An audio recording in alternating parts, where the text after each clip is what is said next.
Hello, friends. This is Dave Hurwitz, executive editor at ClassicsToday.com, here with How I Discovered Ravel. And I'm very interested to know in how you discovered Ravel as well. My path, as so much in classical music, and I'm sure you had the same experience, was somewhat torturous. It really was. It all began with Mussorgsky's Pictures in an Exhibition, orchestrated by Ravel. As some of you may know, my mom, good old mom, I shouldn't say good old mom, it's probably not right, perpetually young mom, had a fetish for Ravel's Pictures in an Exhibition, Mussorgsky's Pictures in an Exhibition. And we, of course, had a recording, and that recording was Eugene Ormandy and the Philadelphia Orchestra, which was, as luck should turn out, the reference recording of Pictures in an Exhibition, or one of them. I mean, there were others, of course, and we've done a zillion videos on Pictures in an Exhibition. So, you can go look those up if you're curious. But we had Pictures in an Exhibition, and Mom used to play it all the time. And I loved it.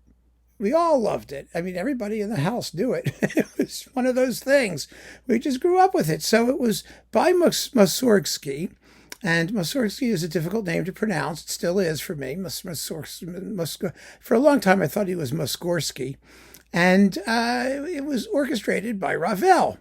And I thought Ravel was the guy who orchestrated Pictures in an Exhibition. That was who I knew him to be. And I just remember sort of, it was like peeling off the layers of an onion, getting to know Ravel, because the next mention that I remember vividly when it came to Ravel was in the Guinness Book of Records. Because the Guinness Book of Records did have some, like a classical music section. And that's how I first found out about Janacek's opera, The Macropolis Case, because it was in a list of who was the soprano? I forget who it was, but her favorite roles. And one of them was Amelia Marty in The Macropolis Case. And I'm like, what? What was that? Because I was like 10, 12, something like that. But Ravel was listed as the great composer who wrote the least amount of music in the Guinness Book of Records. That his complete output requires the least amount of time to play. And I thought, well, that's interesting. I know he's the guy who orchestrated Pictures in an Exhibition. And the next work of his that I came across, and this will surprise none of you, I'm sure, was Bolero. And Bolero is so catchy. But the funny thing about Bolero is that because it's nothing but a repetition of the same all two themes in alternation for 15 minutes, it doesn't impress you as a particularly sophisticated piece of music. It really doesn't. I mean, Ravel called it 15 minutes of orchestration without music. I mean, he made no extraordinary claims for Bolero. I adore Bolero. I think it's an absolute masterpiece, but it is curious. When you've been reared on, Beethoven and Brahms and, Tchaikovsky and, composers whose work is substantially more developmental. Encountering Bolero is a strange thing, and it is an anomalous piece, even in Ravel's output, because of what it does. And it also just reinforced my initial impression of him as a sort of an orchestrator, but not a composer.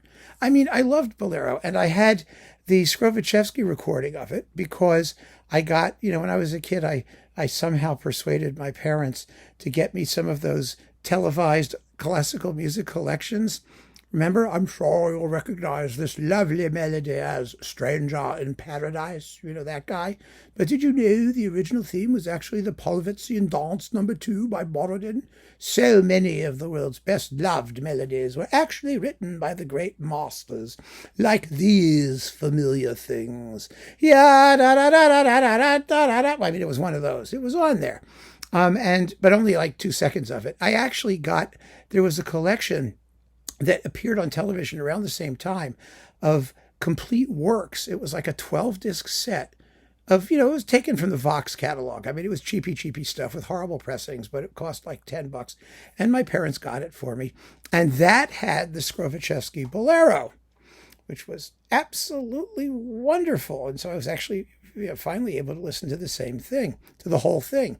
And I remember that amazing variation, I guess is what it is, of the theme that's played by the piccolos and horn solo with Celesta, and the piccolos are in a different key, and it's the most amazing sound.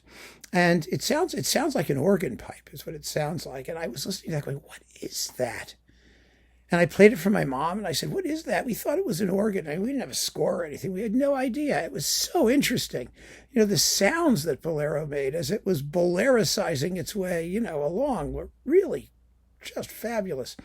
And so I knew Pictures in an Exhibition, and then I knew Bolero, and I knew he wrote the least amount of music of any major composer.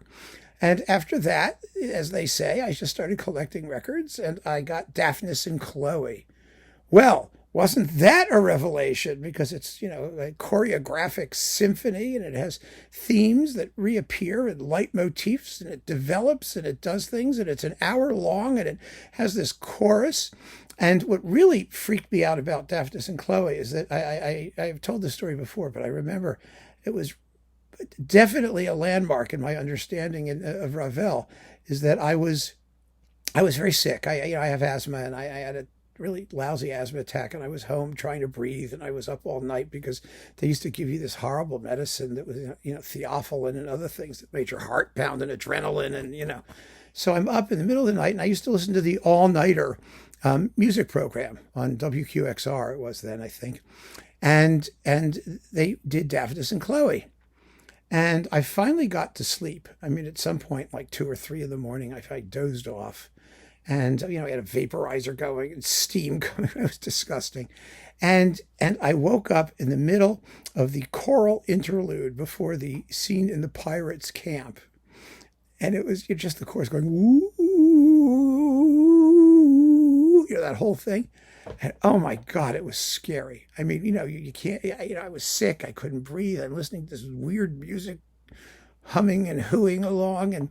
And that was actually an important experience in my exploration, a random exploration of Ravel, because it wasn't Bolero and it wasn't Pictures in an Exhibition. And I began to appreciate him as a composer of some depth, that is, who had a wider range of mood. And as I got to know Ravel, I got into these, Gaspard de la Nuit, I got into some of the grotesquerie of Ravel, the strangeness, the love of low sounds, the contrabassoon and Mother Goose. That was the next major thing I got, because I didn't, my Ravel epiphany occurred thanks to the International Preview Society, that record club, which offered the complete Ravel by Ozawa, which is as good as it gets. It's fabulous, including a glorious Mother Goose. And I heard the Mother Goose ballet, and that just blew me away. Absolutely. And you've got that, the dialogue between Beauty and the Beast is a contrabassoon. It's like that. And at the top, you've got like violin harmonics and things. It was the amazing, amazing orchestration.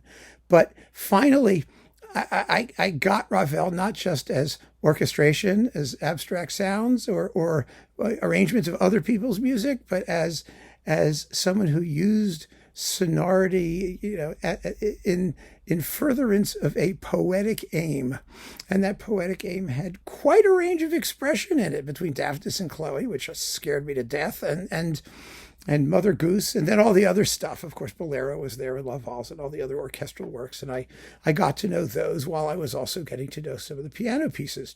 And back in my early days as a horrible pianist, one of the pieces I really wanted to play was the solo one-hand version of the Mother Goose Suite. It's written for 2 hands or 2 pianos, but there's also a 1-person reduction. And so I learned that, actually, and I played it. Most of it. I mean, the Fairy Garden, oh God, it's so beautiful. And it was fun to do because it had glissandos. I was going, da, da, with the left hand, and the right hand's going, whoop, whoop, whoop, whoop, like that. I learned to play it badly. And after that, I was a Ravelnik. I was hooked. It was really, really fun. And by then I was in high school. And the rest, as they say, is history. So please share with me, how did you get to know Ravel? What was your journey? Very, very interesting composer. When you look closely at him, you see that behind the polish there is spookiness. There is something there, something dark and wonderful. So keep on listening, friends. Thanks so much for joining me. Take care.